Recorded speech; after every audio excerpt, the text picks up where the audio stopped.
ये नतीजे में तब्दील हो पाएंगे, ये भी देखना काफी अहम होने वाला है, क्योंकि एक समय ऐसा भी था, कहा जा रहा था कि सम्राट चौधरी की जो सीट है वो फंसती हुई नजर आ रही है। लेकिन अभी फिलहाल रुझानों में सम्राट चौधरी डिप्टी सीएम है, वो आगे बढ़ते हुए नजर आ रहे हैं, आगे निकल रहे हैं। इसी बीच एक और बड़ी खबर, 11 सीटों के रुझान आ गए हैं, जिसमें 4 सीटों पर एनडीए को बढ़त और 10 सीटों पर, देखिए 10 सीटों पर एनडीए को बढ़त, 10 सीटों पर एनडीए को बढ़त फिलहाल मिलती हुई नजर आ रही है। 22 सीटों के रुझान हम आपको बता रहे हैं, जिसमें 10 सीटों पर एनडीए को बढ़त, 9 सीटों पर महागठबंधन आगे है। यानी कि यहां पर देखिए मुकाबला कांटे की टक्कर का भी रुझानों में सामने आ रहा है, और 3 सीटों पर अन्य इस वक्त आगे है। जो रुझान हम आपको बता रहे हैं ये 22 सीटों के हैं। 22 सीटों में 10 सीटों पर एनडीए को बढ़त, 9 सीटों पर महागठबंधन और अन्य के खाते में 3 सीटें जाती हुई रुझानों में नजर आ रही है। हालांकि देखिए मुकाबला रुझानों में भी काफी दिलचस्प और कांटे का नजर आ रहा है, लेकिन देखना यही होगा कि आगे आखिर होता क्या है। क्या जो ये रुझान, क्योंकि अभी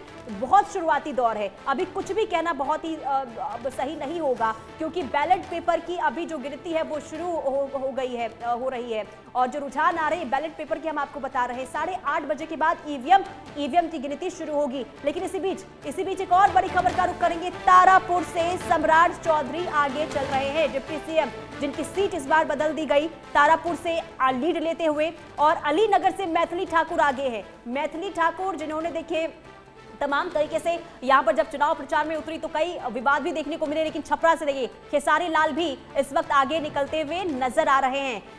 खेसारी लाल भी जो टिकट बंटवारे को लेकर देखिए खेसारी लाल को काफी मनाया गया, क्योंकि पहले उनकी पत्नी को लेकर चर्चा थी कि पत्नी उनके चुनाव मैदान में उतर सकती हैं। इसके बाद उन्हें मनाया गया, इसके बाद चुनावी मैदान में वो उतरे हैं, यानी कि नामांकन से एक दिन पहले उन्हें टिकट दिया गया है। और अभी फिलहाल लीड लेते हुए छपरा से खेसारी लाल नजर आ रहे हैं, और काफी अहम है क्योंकि सब तमाम जो सीटें हम आपको बता रहे हैं, वीआईपी ये सीट जिस पर सबकी निगाहें टिकी हुई है, फिर चाहे तारापुर सीट की बात कर लेते हैं, छपरा की बात करेंगे, या फिर बात अलीनगर सीट की करते हैं, इन तमाम सीटों पर सबकी निगाहें हैं। क्योंकि अगर हम मैथिली ठाकुर की बात करते हैं, पहली बार और काफी कम उम्र की ये हैं, और ऐसे में इन्हें जब टिकट दिया गया कई सवाल भी उठाए गए, जब चुनाव प्रचार में उतरी तो कई विवाद भी निकलकर सामने आए थे, और ऐसे में अभी रुझानों में तो आगे हैं। तारापुर से सम्राट चौधरी भी आगे निकलते हुए नजर आ रहे हैं, और हमारे साथ देखिए मेहमान भी जुड़े हुए हैं स्टूडियो में। सबसे पहले मैं आपके पास आऊंगी राकेश जी, अभी तक जो रुझान सामने आ रहे हैं इसे लेकर क्या कहेंगे?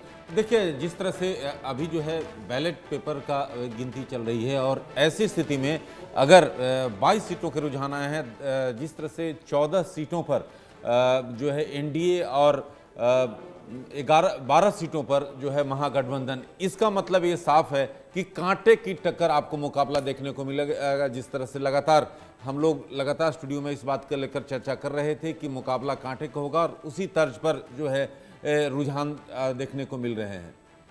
अच्छा राकेश जी, एक बात ये भी बताइए कि ये जो रुझान है वो नतीजों में कितने तब्दील होंगे, इसके लिए तो थोड़ा इंतजार करना पड़ेगा। लेकिन जो महिलाएं हैं जिन्होंने वोट काफी ज्यादा डाले, जो जेनजी जिसने जंगल राज नहीं देखा, कहीं ना कहीं क्या ये सत्ता परिवर्तन के लिए जेनजी ने वोट डाला, ये आज पता चल जाएगा। और कहीं ना कहीं क्योंकि जंगल राज तो देखा नहीं, तो जितना जंगल राज का ढिंढोरा एनडीए ने पीटा, कितना प्रभावित जेनजी को कर पाया, ये भी दिलचस्प है जानना। देखिए, जहां तक एमवाई की लगातार हम लोग जिक्र कर रहे थे, महिला और यूथ की, महिलाओं ने जिस तरह से भारी संख्या में जो मत का प्रयोग किया है, आखिरकार ये महिलाएं किस तरफ गई हैं? नीतीश कुमार के पक्ष में गई, जिस तरह से एनडीए का कहना है कि महिलाएं जो हैं उनके पक्ष में, वहीं महागठबंधन खासतौर पर तेजस्वी का दावा है कि उनके पक्ष में। जेन जी की जहां तक बात करें, यूथ की बात करें, जिस तरह से पलायन का मसला लगातार जो है तेजस्वी लगातार उठाते रहे थे, तो क्या जो है ये यूथ अगर तेजस्वी की तरफ गए हैं तो आपको काफी रोचक